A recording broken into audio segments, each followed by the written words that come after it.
जय हिंद, नमस्कार। मैं मोहन पाठक और आपका एक बार फिर से स्वागत है एमपीएस हिंदी यूट्यूब चैनल पर। तो साथियों, आज बात करने वाले हैं हम जो भारत में कानून बने हुए हैं, जिस प्रकार से हमें सजा प्राप्त होती है, हमारे अपराधों के लिए जो कानून बने हैं, जिस प्रकार से देश के खिलाफ बोलने पर या राज्य के खिलाफ बोलने पर देशद्रोह के मुकदमे होते हैं, हमारे देश की महिलाओं के ऊपर होने वाले अत्याचार यानी कि रेप, बलात्कार जैसी चीज़ों पर किस प्रकार के नए कानून अमित शाह गृह मंत्री भारत सरकार के द्वारा संसद सभा में पेश किए गए हैं, उन पर पूरे डिटेल में बात करेंगे। और बहुत ही महत्वपूर्ण होगा, आप चाहे स्टूडेंट हो या आप आम नागरिक हैं, आपके लिए ये सारी चीज़ें जानना जरूरी है, क्योंकि आपका भविष्य अब इन्हीं कानूनों के आधार पर चलने वाला है। साथ ही साथ सारी चीज़ें यानी कि आईपीसी, सीआरपीसी, ये दोनों के दोनों आपके ऑनलाइन एफआईआर से जुड़ने वाले हैं। यानी कि अब हमारे देश में ऑनलाइन एफआईआर पहले से भी कई राज्यों में इसको चालू किया गया था, लेकिन उसका कोई खासा असर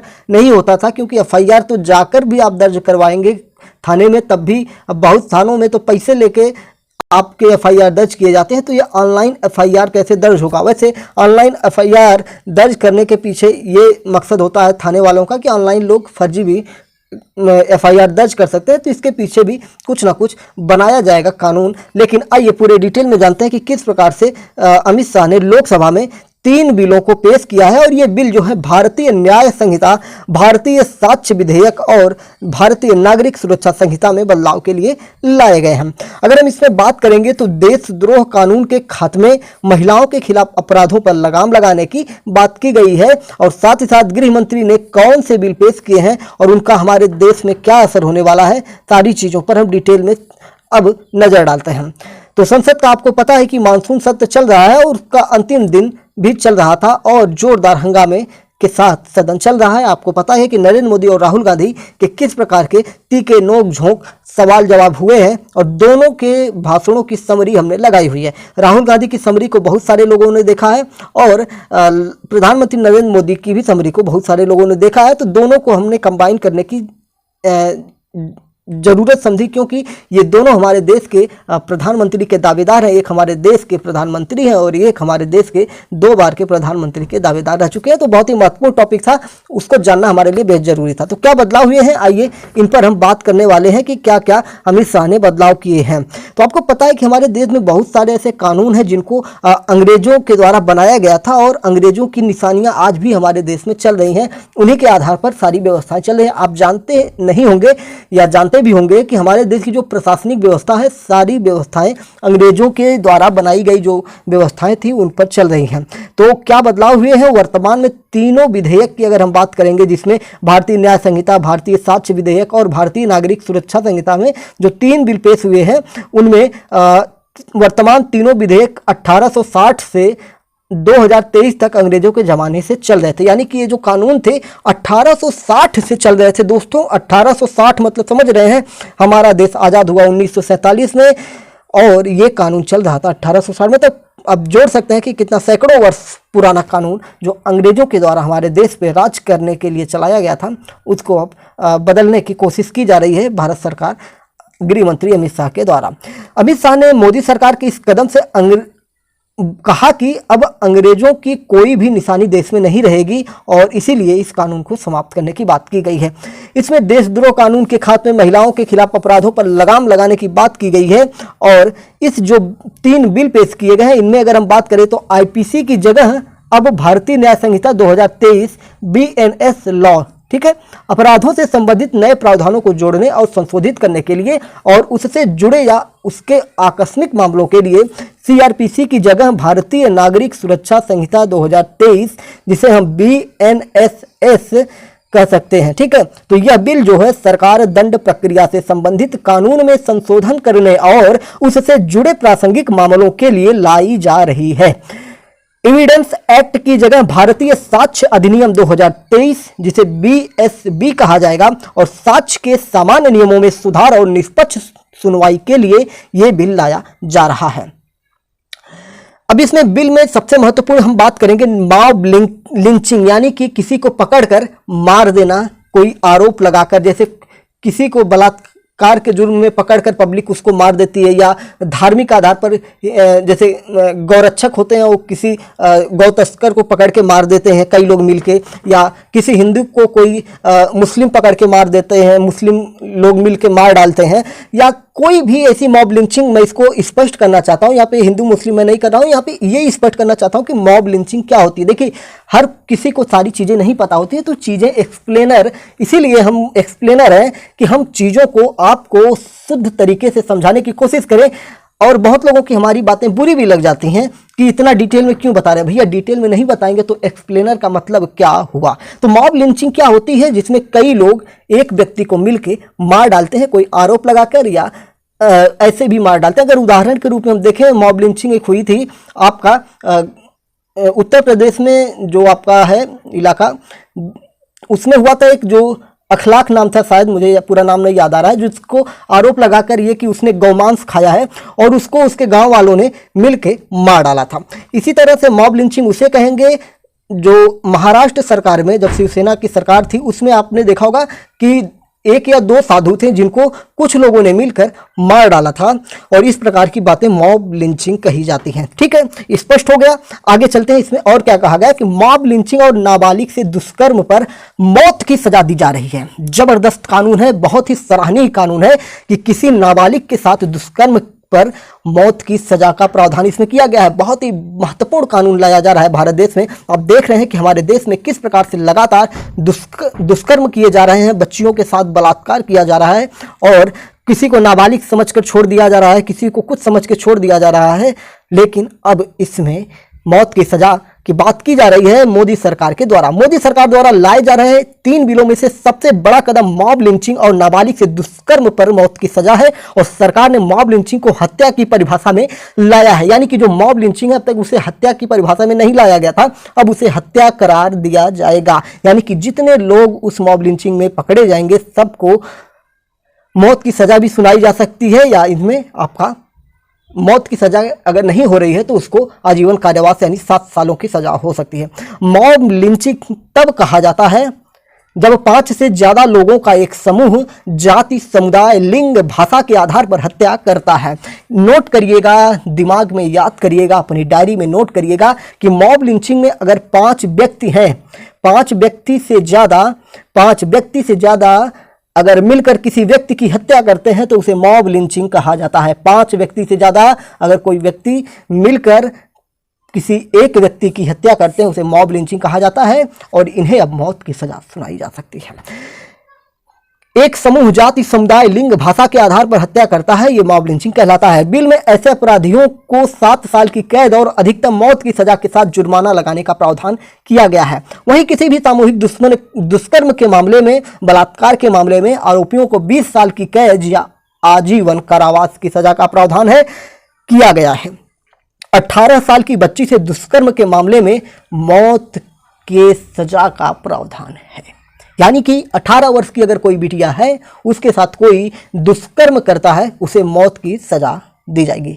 देखिए दुष्कर्म क्या होता है, बलात्कार क्या होता है, थोड़ा सा इसको मैं आपको डिफाइन करने की कोशिश करूंगा।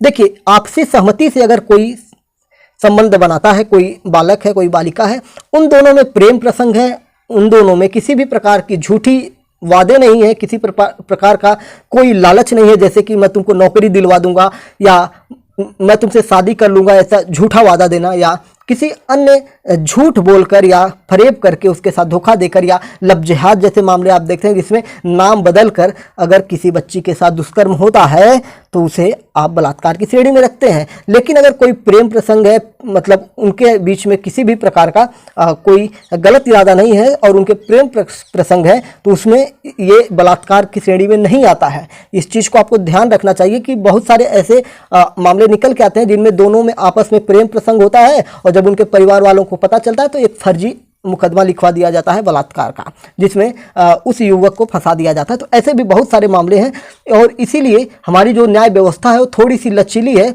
जिसके लिए दोनों पक्षों को अपने गवाह पेश करने के लिए, अपनी बातें रखने के लिए बात की जाती है और इसीलिए हमारे देश में न्याय व्यवस्था बहुत देर से मिलती है। फिर उसके बाद बहुत ही बड़ा जो प्रावधान इसमें किया गया है, हमने बता दिया कौन कौन से, आपके मॉब लिंचिंग वाला प्रावधान और नाबालिग से दुष्कर्म में ये इसमें तो मौत की सजा दी गई है। अब बात करते हैं जो हमारे देश में भगौड़े हैं। भगौड़े का मतलब समझ रहे हो, देश को लूट लेना और देश की संपत्ति को लूट लेना, देश में आतंकवादी जैसी गतिविधियां करना और देश छोड़कर भाग जाना। यानी कि सरकार द्वारा पेश किए गए इस तीसरे कानून तीन कानून संबंधी बिलों में से भगौड़ों को सजा दिलाने का भी प्रावधान किया गया है। नए कानून के तहत अगर कोई व्यक्ति देश छोड़कर भाग जाता है तो उस पर भी अब केस चलेगा, यानी कि देश से भाग जाओगे तब भी तुम्हारे ऊपर बेटा मुकदमा चलने वाला है। सत्र न्यायालय व्यक्ति की अनुपस्थिति में भी केस चला सकेगी और उस व्यक्ति को बचाने के लिए वापस या उस व्यक्ति को बचने के लिए वापस लौटना होगा। अगर वो नहीं लौट रहा है तो क्या होगा, इस स्थिति में कुर्की का काम किया जाएगा, यानी कि उसकी संपत्ति को जब्त करने का काम किया जाएगा। और सरकार का कहना यह है कि वो कहीं पर भी जाकर छिप जाएगा, उसको ढूंढ के निकालने का काम किया जाएगा। किसके द्वारा? भारत सरकार के द्वारा, भारत की कानून व्यवस्थाओं के द्वारा। तो ये जो तीनों बिलाएं हैं, इसमें एक और भी बदलाव हुआ है जिसमें देशद्रोह कानून का खात्मा किया जाएगा। आप देख रहे होंगे कि प्रत्येक राज्यों में देशद्रोह जैसे मुकदमे लगा दिए जाते हैं और जिसके बाद अगर हम बात करेंगे तो देशद्रोह का मुकदमा लगाने का सबसे ज़्यादा आरोप ये लगता है कि भाजपा सरकार लगाती है, यानी कि जो भाजपा की गवर्नमेंट है ये सबसे ज़्यादा देशद्रोह लगाती है। यानी कि जैसे इसमें भड़काया जाता है कि नरेंद्र मोदी सरकार जो है ये मुसलमानों के ऊपर अगर ये कुछ बोलते हैं तो इनके ऊपर देशद्रोह का मुकदमा लगाया जा रहा है। तो इन सारी चीज़ों में जो सच्चाई है या क्या नहीं है वो तो जाँच का विषय है। लेकिन अगर हम बात करेंगे तो इसमें अब जो अमित शाह द्वारा 3 बिल पेश किए गए हैं उनमें से ये भी कहा गया है कि जो देशद्रोह का कानून होगा इसे समाप्त किया जाएगा, यानी कि इसको समाप्त करने की बात की जा रही है। इसमें हेट स्पीच देने यानी कि भड़काऊ भाषण देने पर भी अब 5 साल की सजा होगी। यानी कि अगर आप भड़काते हैं, किसी को डराते हैं, धमकाते हैं, 2 समुदायों में झगड़ा कराने की बात करते हैं तो आपको 5 साल की सजा हो जाएगी। नए बिल के अनुसार सीआरपीसी में अब 356 धाराएं होंगी जबकि पहले 511 धाराएं होती थी, यानी कि बहुत सी धाराओं को कम किया जाएगा जिसकी वजह से जो दुरुपयोग करती थी राज्य सरकारें, किसी के ऊपर भी एनएसए लगा देती थी, राष्ट्रीय राजद्रोह लगा देती थी, देशद्रोह लगा देती थी। इन सारी चीज़ों पर थोड़ी लगाम लगाने की कोशिश की जाएगी कि उसका दुरुपयोग करके किसी भी आम व्यक्ति को उसकी लाइफ को बर्बाद ना किया जा सके। 7 साल से ज़्यादा सजा होने पर फॉरेंसिक टीम का अपराध स्थल पर जाना अनिवार्य होगा और लाइव वीडियोग्राफी भी होगी। यानी कि अगर किसी व्यक्ति को 7 साल से ऊपर के सजा दी जाती है या 7 साल की सजा दी जाती है तो उस स्थिति में फॉरेंसिक टीम जाएगी, जहां पर घटना स्थल है वहां पर अपराध स्थल पर जाकर वहां पर जांच करेगी, नमूने इकट्ठा करेगी, साथ ही साथ लाइव वीडियोग्राफी भी होगी। मतलब समझ रहे हैं लाइव वीडियोग्राफी का, कि जहां पर मान लीजिए अतीक अहमद वाला घटना है। अब अतीक अहमद की हत्या हुई है लाइव टीवी पर और लाइव टीवी पर हत्या हुई है, वो तो मान लीजिए पकड़े गए हैं लड़के, लेकिन उस चीज़ की जो एक तरह से आप समझिए सबूत के तौर पर वहां पर फॉरेंसिक टीम जाएगी, जांच करेंगे और उस जांच को लाइव प्रसारित कर दिया जाएगा या लाइव इसमें यह कहा गया कि लाइव वीडियोग्राफी होगी। तो देखिए वीडियोग्राफी तो समझ में आ रहा है, लेकिन यहाँ पे लाइव वीडियोग्राफी की बात की गई है तो ये थोड़ा सा टेक्निकल चीज़ हो जाएगी कि शायद न्यूज़ चैनल पर भी लाइव दिखाया जाए। मान लीजिए कहीं पर कोई अपराध हुआ है और उसकी जब फॉरेंसिक टीम जाँच करने जाएगी तो उसे लाइव दिखाया जा सकता है, वीडियोग्राफी उसकी की जाएगी, जिससे कि वहाँ पे जो जांच किए गए नमूने इकट्ठे किए गए हैं उनको छिपाया ना जा सके और किसी के खिलाफ जबरदस्ती कोई नए सबूत वहाँ पर गढ़े ना जा सके। ऐसी बातें हो सकती हैं, यानी कि पूरी 100% एक्यूरेसी की बात यहाँ पे की जा रही है।